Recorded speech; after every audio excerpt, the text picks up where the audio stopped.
Ladies and gentlemen, American jury and Bulldog Nation, I would like to begin this Durrani update with first the very, very sad news that Gary New, N-E-W, passed away.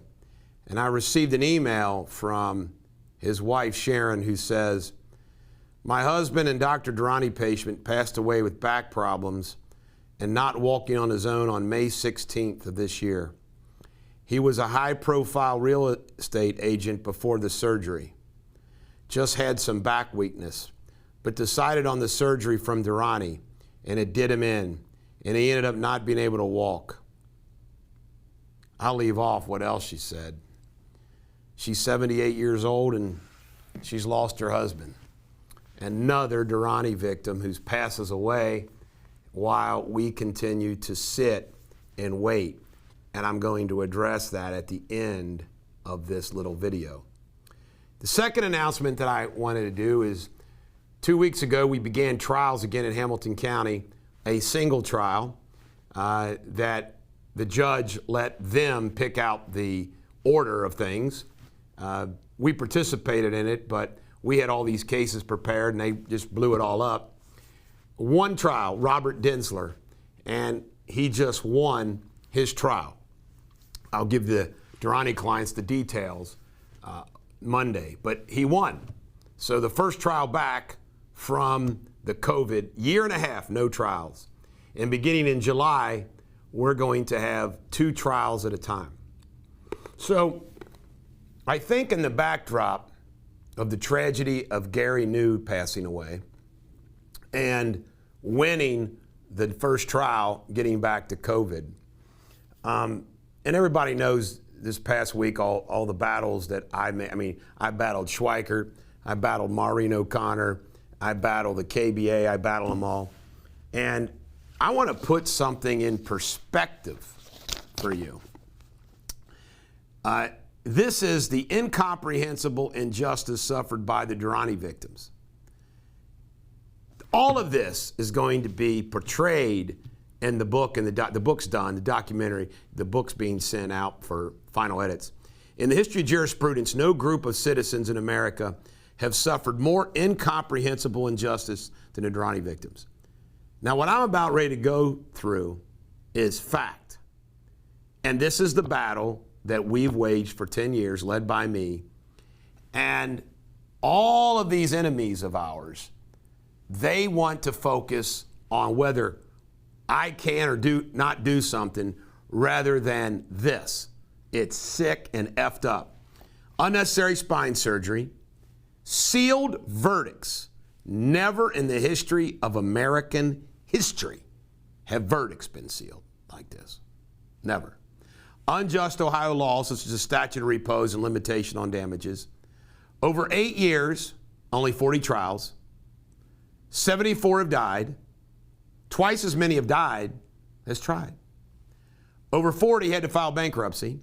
Countless foreclosures, evictions, and lawsuits against victims that we've helped them on. Judges refusing to recuse when they should. Gag orders, lack of media coverage, unfair state rulings on fraud, coddling of Durrani by the state court at every turn. Medical liens to deal with the hospital settlements. I told you how we've defeated $37 million from those liens. The state court won't allow reputation, credibility, and impeachment evidence, which is common in any trial, except the Durrani trial. The state court gives no sanction against Durrani, does not tell the jury the truth of Durrani's absence. The state court will not allow BMP2 increased risk of cancer evidence. Law is clear as day. The state court will not allow one filing for filings, increasing the court costs. Plaintiffs will be gravely prejudiced if one of our experts die. Think about that. We got these experts for the last 8 years. What if one of them dies? Got to start over again with one. The state court has unfairly made us have to address court costs even before a case is resolved. That's Schweikert. The state court has set on post-trial motions for over a year, which delayed our appeals of our victories. All of our victories, we've won 80% of the trials, have got delayed a year because they just sat on a simple one-page judgment entry that was given to them. Then they let them file motions notwithstanding the verdict, 1 year after the case. Unprecedented. It's never happened. Medical Protective makes no offers and has ignored their own assertion, and we needed to have some trials. Of course, we got a bad faith case against them now. COVID, we went nearly a year and a half, no trials. The attacks on me and the law firm are just relentless. To no avail. It's going to be never to no avail. No group trials until now. There's going to be 2 at a time beginning in July. Estates, when somebody dies, those 74, in bankruptcies, 40 of them, create an issue, a whole bunch more legal work in the probate and bankruptcy court bureaucracies having to prove everything. The time burden and millions to fight the battles, including trying case after case with out-of-town experts coming in. Folks, we tried 40 cases in a year and a half, unprecedented in this damn country. You know how much that costs to do? And we keep doing it. And then the stress of all of that on the victims and everybody else.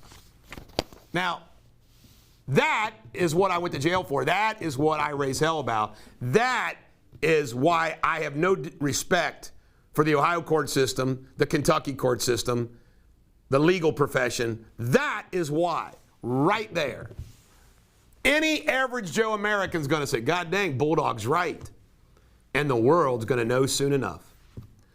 God bless the new family, and congratulations to the Densler family. This is the Bulldog. Every dog has their day. Have a great weekend.